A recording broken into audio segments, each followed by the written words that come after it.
probably just underneath the cover. All right, show is yours, Doug.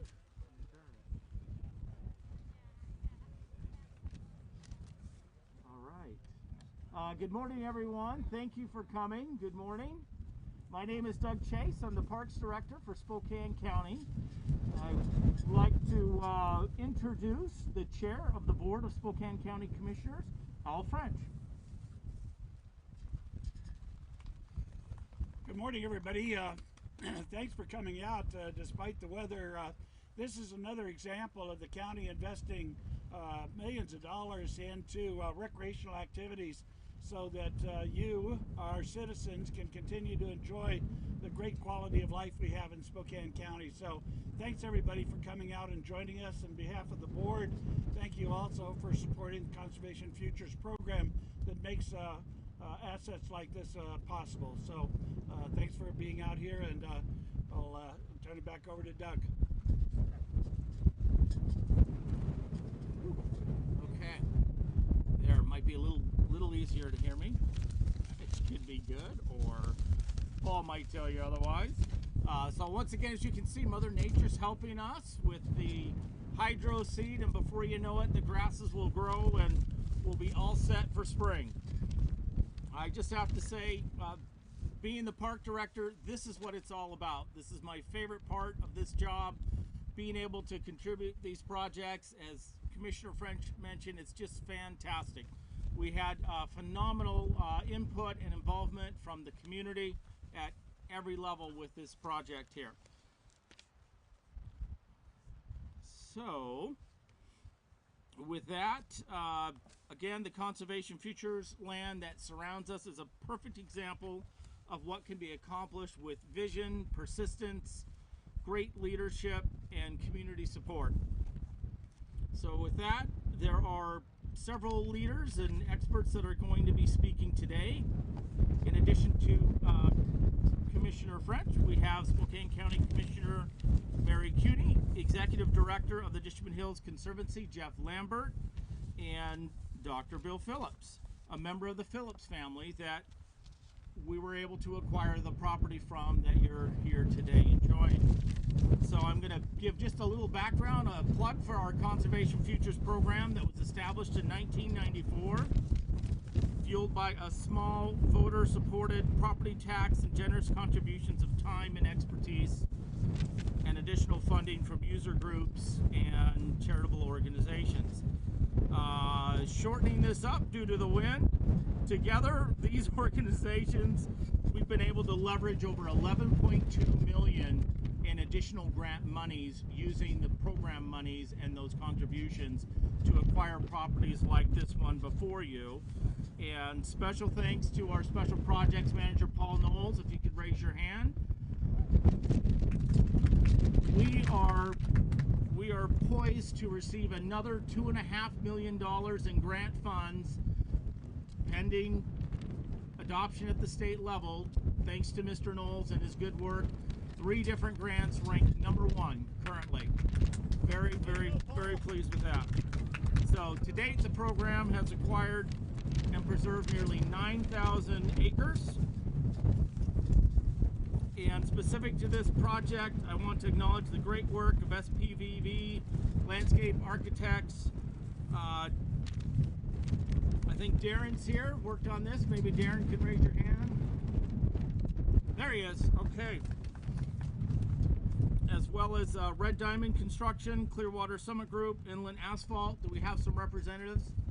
I tell you, if I could have Red Diamond handle every project, oh my goodness, what a phenomenal job. Thank you, gentlemen, really. Thank you. This is great. And your subs, wonderful. So I've said obviously way too much, so it's my pleasure. I'm going to introduce Spokane County Commissioner Mary Cuny.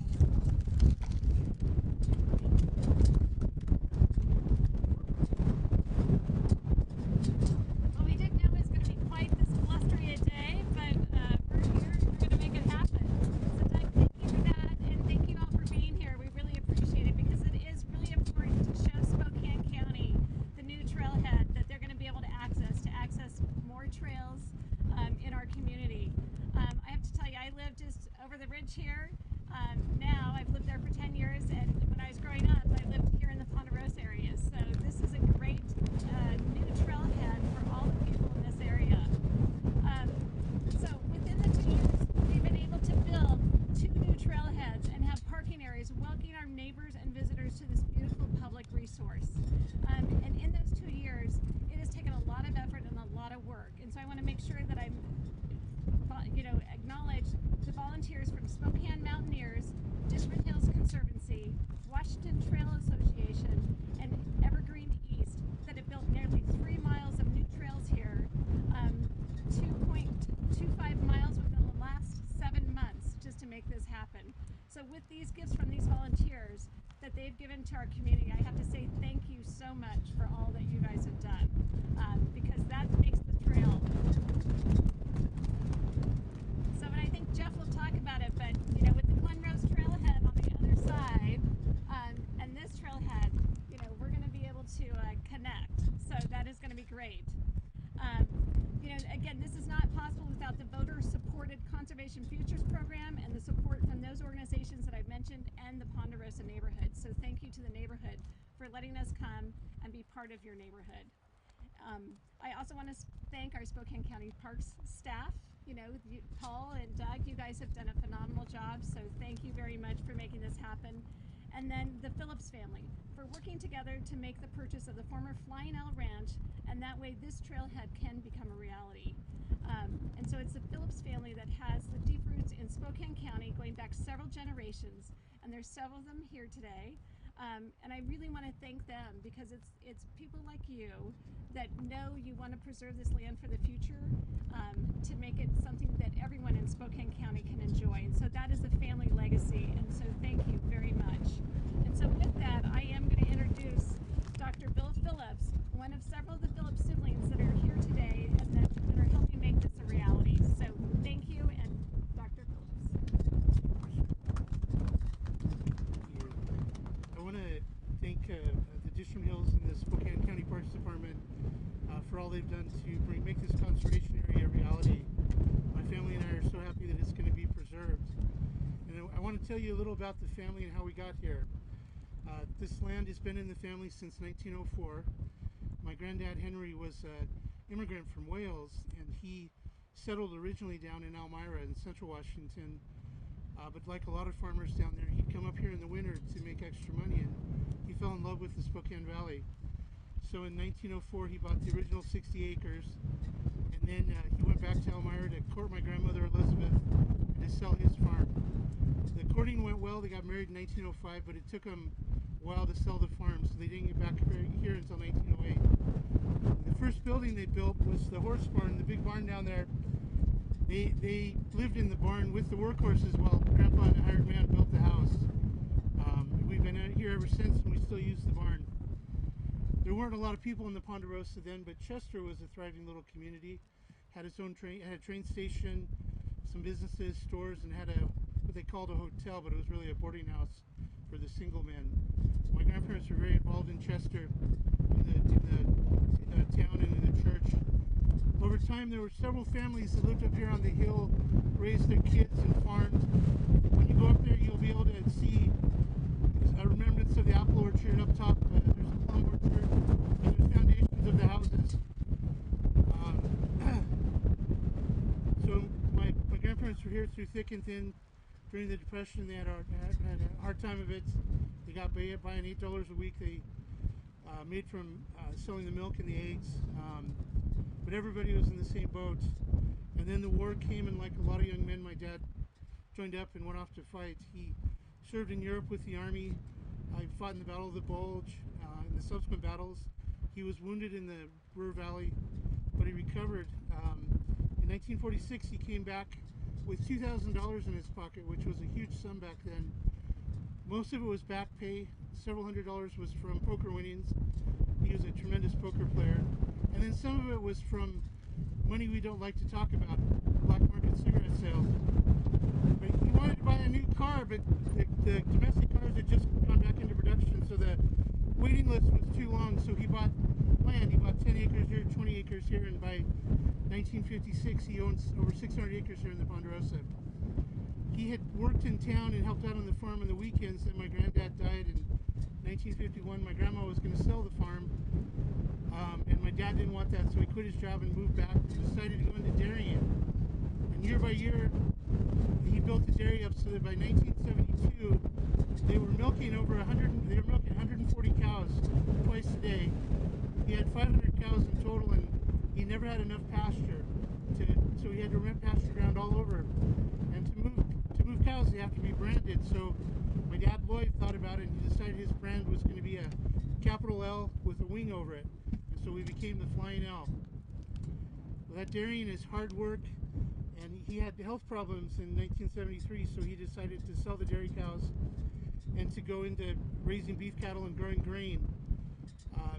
The land here in the Ponderosa was becoming more and more valuable, so he'd already developed some of it for houses, and then when he sold the dairy, that process escalated.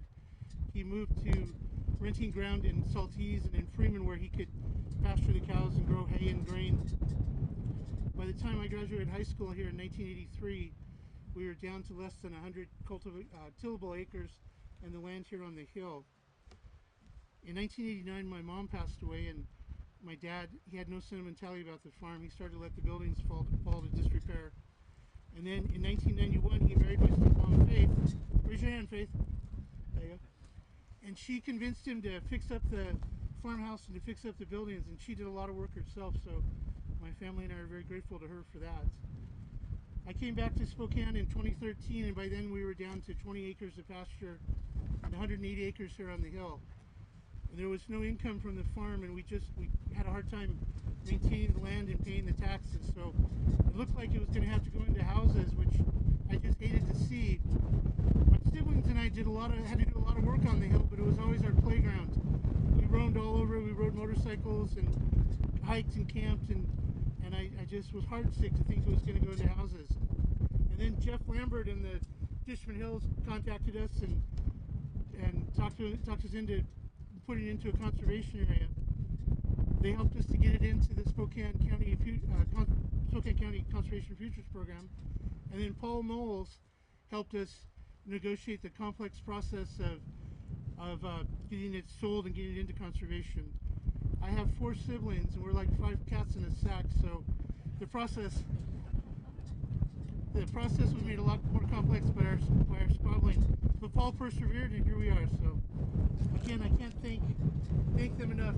Jeff Lambert, Paul Knowles, the Dishman Hills, and the Spokane County. I'm so happy that my grandchildren and future generations are going to get to enjoy it as much as I have. Thank you.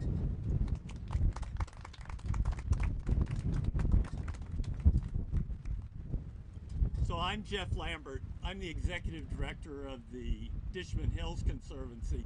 And I'd like to call up Larry, or L.R. Montgomery, who's the artist in residence at the Dishman Hills, to make a presentation to Bill and the Phillips family of a painting of the beloved Flying L Ranch. It's so very beautiful.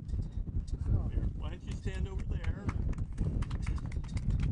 This is the very top of the hill, correct? Right, that's where we drove up there. You drove up there, yeah.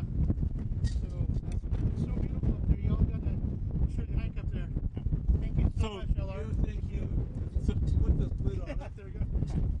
So thank you to Bill and the Phillips family. The process was not easy. It never is, not just because of the family, but because it's a complicated process.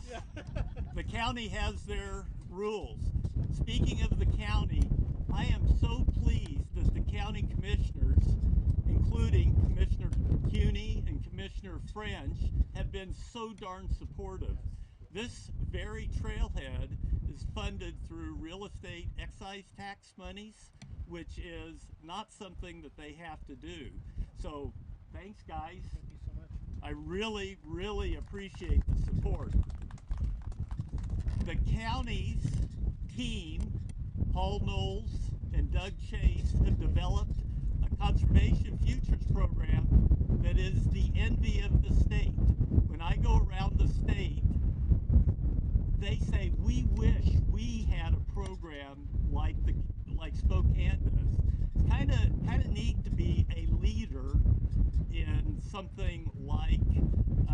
this in the great state of Washington. So wow, way to go, guys. Really appreciate it. This is truly a community effort. The Dishman Hills Conservancy nominated and advocated for this, but there's a bunch of other organizations that are involved as well. Lynn Smith with the Mountaineers and Dan Wilson, with the Dishman Hills Conservancy, designed the trail with help from Evergreen and the Washington Trails Association. All this had to be approved by Paul Knowles and the county. But I got to tell you, the back and forth, the tension, the considerations of protecting the ecological values, providing a super recreational experience means that this trail is really going to stand the test of a multi-use trail. And I'm particularly pleased that this trail is great for families. Let's face it, a lot of the trails in the hills are steep and tough, and if you haven't been on this trail, even walking 1,000 feet back is a terrific experience. So I guess I have to say, in closing, this is part of a long journey. We started this in 1966 when Tom Rogers went to the county and suggested that the Dishman Hills should be set aside as a natural area. And the county commissioner said, great idea, raise the money and we'll do it. So this started a partnership to this day.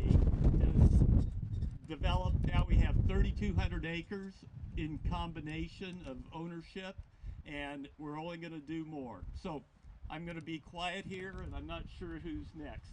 Thanks, Doug. Okay, and I think next we're going to stretch that ribbon, if I'm not mistaken.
Check. Hey, Al. I'm Mark. I'm with Cremsey News. Oh, yeah. How are you, man? Mind if I ask you a couple questions here? I don't know if there's a better place to do it, or it's not so windy, but it's probably not. Check. We're going to look back on our file footage in 20 years and wonder why everyone's wearing a mask. Yeah, really. So, Mary, I want to thank you. Yeah, sure. No, if they get that on camera, we'll get a call from the governor. Anyway, but Hold on to your feet. Commissioner French, I just have a couple questions that you might imagine what I'm going to ask you about. I'm going to ask you about Dr. Bob Lutz and his departure. What can you tell us about his departure from the health district? So there's going to be a press conference at 11 o'clock, and the health administrator, Amelia Clark, will be discussing that at that time. The question I have, I imagine for a lot of people, they woke up to the news this morning that he's been asked to resign or step down or whatever the case may be, but we're 8 months into a pandemic. I imagine a lot of folks maybe are concerned to see that the region's health officer is leaving in the middle of a pandemic. Yeah, again, I really can't talk about it until the 11 o'clock press conference, and I don't want to get sideways with our health administrator, and so all of these questions will be answered at that time. Yeah, sorry, but that's really need to make sure that the messaging is from a central point, and that's our health administrator. I understand that point, Commissioner, but maybe what's your message to the broader public about, I mean, they might be feeling uneasy about just a change of leadership given the point that we're at right now?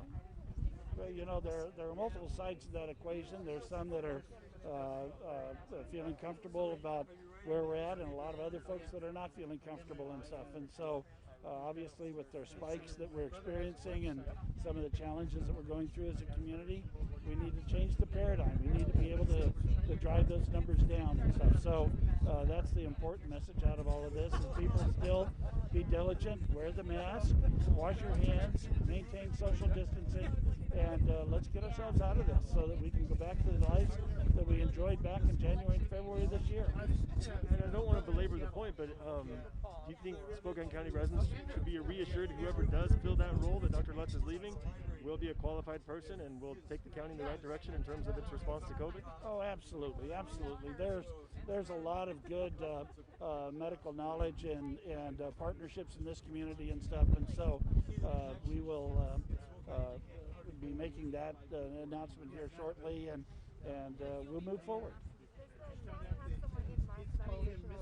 It's really up to the health district board and the administrator. It's not, the Spokane County is not in charge of the health board. We are a member to a health district, and so it's the board of directors for the health district that make that decision, not the county. We are one of the few counties in the state that doesn't have the health department as part of the county structure and stuff. So at this point, it's up to the health district board. You know, I'm going to wait until after the 11 o'clock before I make any comments about that. Okay. In terms of kind of where we're at just with COVID in the community, I mean, like the rest of the nation, much of the nation, we're seeing a big spike here. What do you think needs to be done to address that? You know, I don't want to speculate. I'm not a medical officer. You know, we need to chart a course that will get us out of this and stuff. So I'm sure that we're going to be working with the medical professionals. And again, a lot of this is, self-discipline for the community. We can control our own destiny if we adhere to the protocols. So. Are you hopeful? Are you surprised by the decision? What's the reaction to the decision? I know you don't want to get into details, but just kind of. Yeah, I don't want to usurp, the protocols that we have in place for the health district. Our health administrator will be talking about that and stuff. So I'll let her speak on behalf of not only the agency but also the board.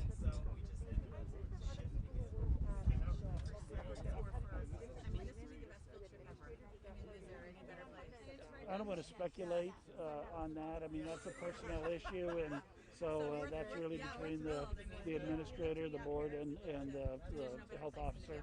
So, but because it's a personnel issue, I don't want to speculate on that.